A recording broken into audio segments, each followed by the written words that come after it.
आज ही Doubtnut app download करें। Doubtnut पर होगा अब आपके सभी मैथ्स, केमिस्ट्री, फिजिक्स और बायोलॉजी डाउट्स का सफाया। बस अपने क्वेश्चन की फोटो खींचो, उसे क्रॉप करो और तुरंत वीडियो सोल्यूशन पाओ। Download now.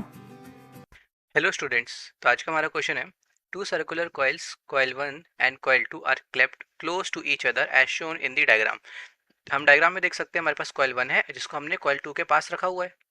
coil-1 is connected to the battery and key and coil-2 with a galvanometer. coil-1 में एक बैटरी लगी है और एक की लगा हुआ है, ठीक है। और coil-2 में सिर्फ एक गैल्वेनोमीटर क्या करता है, वो सिर्फ बताता है कि करंट इसके अंदर डिटेक्ट हुआ या नहीं हुआ और इसकी डायरेक्शन क्या है, ठीक है। State your observation in the galvanometer. हमें गैल्वेनोमीटर में क्या ऑब्जर्वेशन है वो बतानी है। कब कब? सबसे पहले व्हेन की इज क्लोज्ड, जब की क्लोज होगी तो मुझे गैल्वेनोमीटर में क्या देखने का मौका मिलने वाला है। तो देखो, जब इसके अंदर की क्लोज की जाएगी, इसका मतलब की क्लोज करने का मतलब है ये सर्किट हो जाएगा कंप्लीट। और जब सर्किट कंप्लीट होगा तो इसके अंदर करंट फ्लो करना स्टार्ट करेगा। अभी तक ध्यान रखना, इसके अंदर कोई करंट नहीं था, ठीक है। करंट अभी इनिशियली जीरो था, ठीक है। और अगर करंट नहीं था इसके अंदर तो क्या इसके कारण कोई मैग्नेटिक फील्ड बनी होगी? हम सब जानते हैं current carrying coils magnetic field बनाती हैं। इसका मतलब इस केस में अभी तक इसके कारण कोई मैग्नेटिक फील्ड भी नहीं होगी।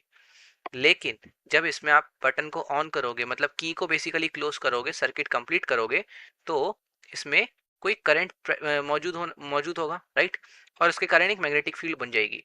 तो इंपॉर्टेंट बात यह है कि जितनी देर में, जब तक इसके अंदर जो बी की वैल्यू है, इसके कारण जो मैग्नेटिक फील्ड है वो चेंज हो रही है, ध्यान रखना, पहले जीरो थी और कुछ एक अमाउंट तक पहुंचेगी, तो कुछ देर के लिए मुझे एक मोमेंटरीली, एक आप बोल सकते हो एक मोमेंटरी डिफ्लेक्शन देखने को मिलेगा।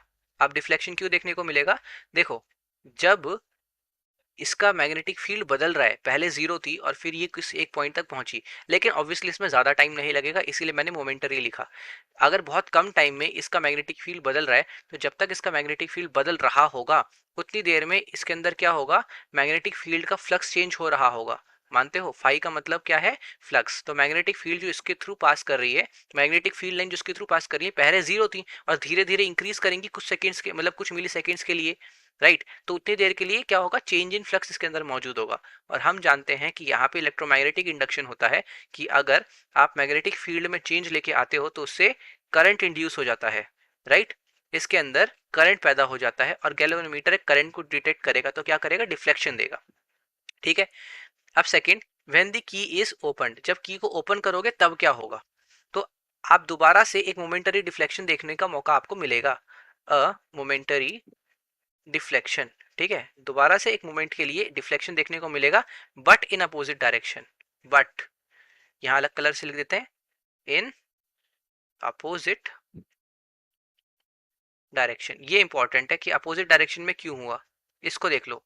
अब देखो हो क्या रहा है बेसिकली, अभी तक तो हमने क्या किया था, सिर्फ ऑन किया था सर्किट को, पर जब इसको आप ओपन करोगे, की को ओपन करोगे मतलब सर्किट को क्लोज करोगे, तो इसके अंदर करंट का फ्लो कितना हो जाना चाहिए, वापस करंट का फ्लो फिर से जीरो हो जाना चाहिए और बी की वैल्यू यानी कि मैग्नेटिक फील्ड की वैल्यू फिर से जीरो हो जानी चाहिए। इसका मतलब अगेन मैग्नेटिक फील्ड की वैल्यू को किसी स्पेसिफिक नॉन जीरो वैल्यू से जीरो वैल्यू में चेंज करना पड़ेगा। और अगर आपकी मैग्नेटिक फील्ड बदल रही है तो उसके फ्लक्स में चेंज आएगा ही आएगा। समझ पा रहे हो? और अगर इससे इसके फ्लक्स में कोई चेंज आ रहा है तो क्लियरली आपको क्या देखने को मिलेगा, एक अगेन डिफ्लेक्शन मिलेगा, लेकिन ये डिफ्लेक्शन अपोजिट डायरेक्शन में है, क्योंकि ये जो आप देख रहे हो फ्लक्स का चेंज, इसका साइन अपोजिट है। पहली बारी में बी की वैल्यू बढ़ रही थी, राइट, अगली बारी में बी की वैल्यू कम हो रही है। दोनों केसेस में इसके ऊपर जो मैग्नेटिक फील्ड का इम्पैक्ट है वो डिफरेंट स्टाइल से होने वाला है। और हम जानते हैं कि अगर आप दो अलग अलग इस टाइप के केसेस को कंसिडर करोगे तो दोनों में करंट की डायरेक्शन डिफरेंट आने वाली है।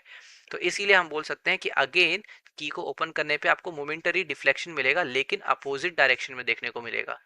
ओके, तो आई होप अभी क्वेश्चन सबको समझ आ गया होगा। हमने अपने ऑब्जर्वेशंस के रीजंस देख लिए हैं। एक लास्ट छोटा सा पॉइंट कि बाकी सारे टाइम पे नो डिफ्लेक्शन रहेगा। अब बाकी टाइम का मेरा क्या मतलब है, आपने मान लो इसको ऑन किया, आपने बेसिकली की को क्लोज किया, सर्किट चालू हो गया और अब आपने छोड़ दिया, तो एक मोमेंट के लिए डिफ्लेक्ट होगा, उसके बाद ये डिफ्लेक्शन चला जाएगा। क्यों चला जाएगा? क्योंकि अब बी की वैल्यू कांस्टेंट हो गई है, और जब तक बी में चेंज नहीं आएगा तो उसके फ्लक्स में भी चेंज नहीं आ रहा, क्योंकि हम एरिया को भी नहीं बदल रहे, डिस्टेंस को भी नहीं बदल रहे, कुछ नहीं बदल रहे। ठीक है, सब कुछ फिक्स्ड है। तो इसका चेंज इन फ्लक्स नहीं होगा, और जब तक चेंज इन फ्लक्स नहीं होता इलेक्ट्रोमैग्नेटिक इंडक्शन काम नहीं करती।